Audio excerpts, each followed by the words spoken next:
This clip is sponsored by American Mobile.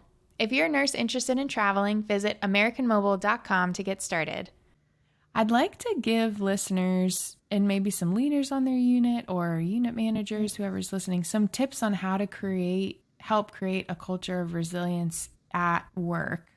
Mm-hmm. I mean, is there, in reading your book, it just made me think of all these little things that could be so easily implemented, in a committee at work, or I was like, we should make a nursing resilience committee or like rope it in with the retention committee. Do it.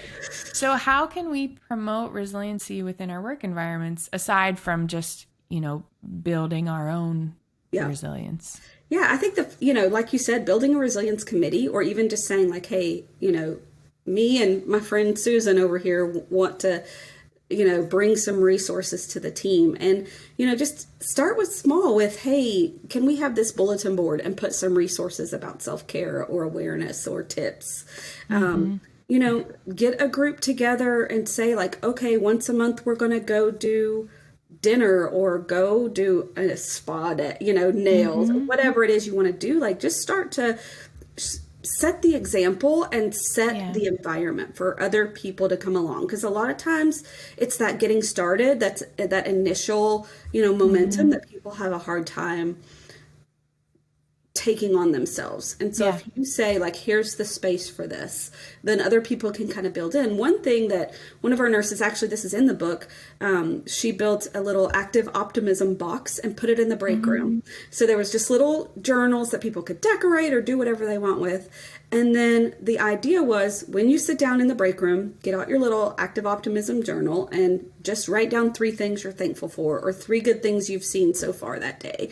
Whether it's something somebody else did, or something on the way to work, you saw a pretty sunrise, or whatever it is, and so it can be just small things to begin with, that you just pick one of the pillars and say, okay, I'm going to do something to bring awareness to this in my unit.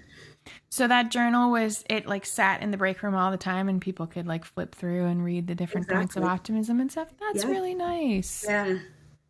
Oh, I really like that idea.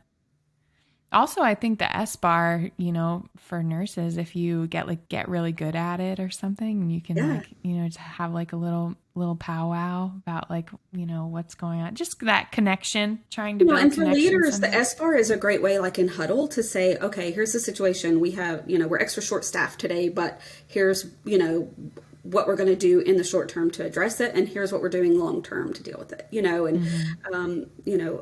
We recently had a death on the unit. Here's some extra supports today. Here's a reminder of the supports available, through the hospital or whatever the case may be. So it's the SBAR can be good for units too, to kind of, especially when they're dealing with an acute stressor of, staffing change or whatever, that leaders can kind of call it out and say, we recognize that this is happening.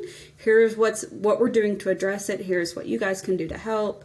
And then it kind of brings everybody together in dealing with that situation, and sometimes if you just acknowledge it and say like, look, I know this is something we're dealing with, that's a big first step.